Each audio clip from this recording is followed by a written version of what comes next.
how many people have viewed like this video of Khabib at the age of 9 wrestling this bear, and how many people have talked about that? And, it's almost like, man, they respect his dedication to his craft. They respect his father's dedication to the craft. So it's like, you already have my respect. And in that moment to say to someone, look, if you really respect me, if you really want to know what has formed the man that you see before you, and you admire the man that you see before you, it's not the bear wrestling. It's not even the training. It's La ilaha illallah Muhammadur Rasulullah. Yes. It's the fact that there's no God but God, or there's nothing worthy of worship besides God, and that Muhammad is the messenger of God. That is what is really responsible for the man that you see before you. It's powerful and profound dawah. That's what's given Khabib the edge. Of course. And that's how his opponents could get anyone can get the edge. Absolutely. By doing this. Of course. There's nothing more powerful than faith. I don't care what anybody says. There's nothing more powerful than faith. Nothing. Even to someone that's an unbeliever. If you encounter somebody that believes in something very deeply, you're affected by the fact that they believe in it. It's like, man, I don't believe in it, but if I have to go against someone who believes in what they're doing, oh man, because belief cannot be extinguished. Mm-hmm. It cannot be. It's like that. And to me, that was really the difference when you think about Conor saying it's just business. No, what that kind of, and I don't know Conor McGregor's beliefs, and he's from Ireland, so I'd assume he was Catholic. Although there's Irish Catholics and Irish Protestants, but what was more clear about Khabib was that, man, he believes in something. I believe that if I'm in a fight, there's something I'm fighting for that's more important than just business. Yeah. Even though Conor's saying, look, I'm really just fighting for the money. Mm-hmm. And there was one point where Conor was even saying that he's God next to God, that he'll even beat up God. He was actually saying, this. It's crazy. Any man God made, you know what I mean? And not only that, I'll whoop God as well. So you hear crazy stuff like refuge just saw it. Yeah. So when you hear this stuff, you're like, come on, this guy's out of his mind now. And is this a good time where you can take your kids, you can take the rowdy ones who have gotten a little bit on the borderline of arrogant, and maybe they're into the sport, and you say, hold on.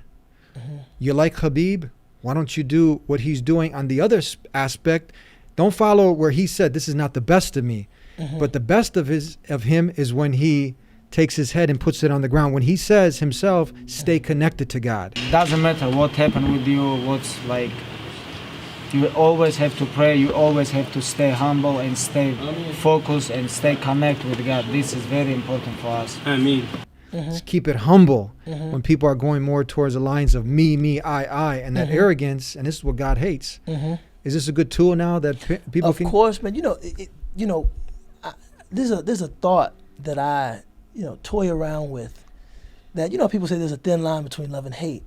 There's actually a thin line between boasting and gratitude, because the boaster is magnifying the blessing. Whatever it is they have, they're magnifying that.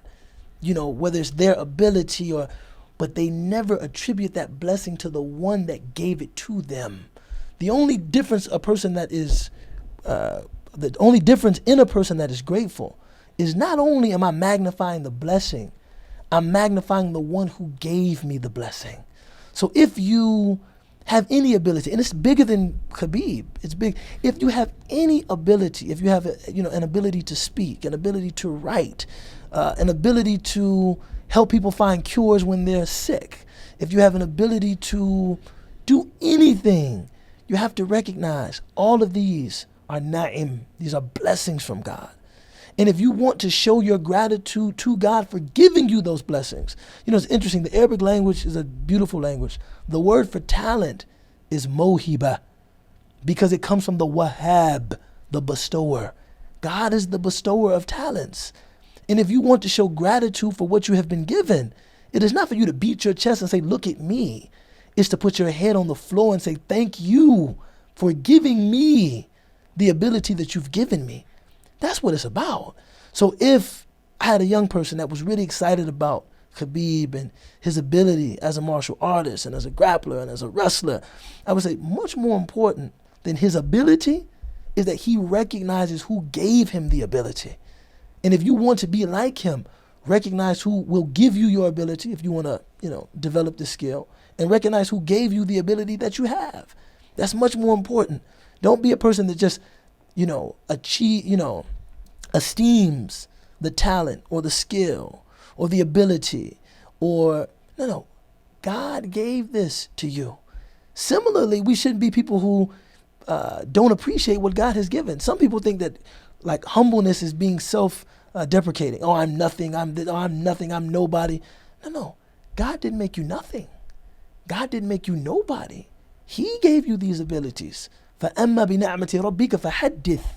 As for the blessing of your Lord, proclaim it. But make sure you proclaim it as what? The blessing of your Lord. Don't proclaim it as my ability. Proclaim it as what? The blessing of my Lord. Look at what my Lord has given to me. And it's not enough just to say it. You have to show your gratitude by doing what he told you to do. Mm-hmm. If I say to my father, وَلِلَّهِ مَثَلُ الْأَعْلَى, of course, it's hard to make any parable about God.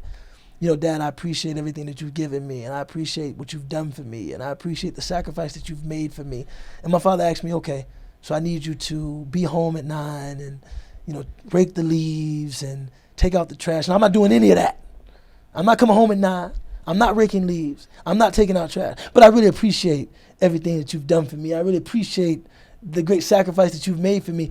Then it's just lip service. Lip service, yeah. It's nothing. Mm-hmm. To show that appreciation, to show that gratitude, is to do what God told you to do. Action now. It's action. It's action time now. It's go time now.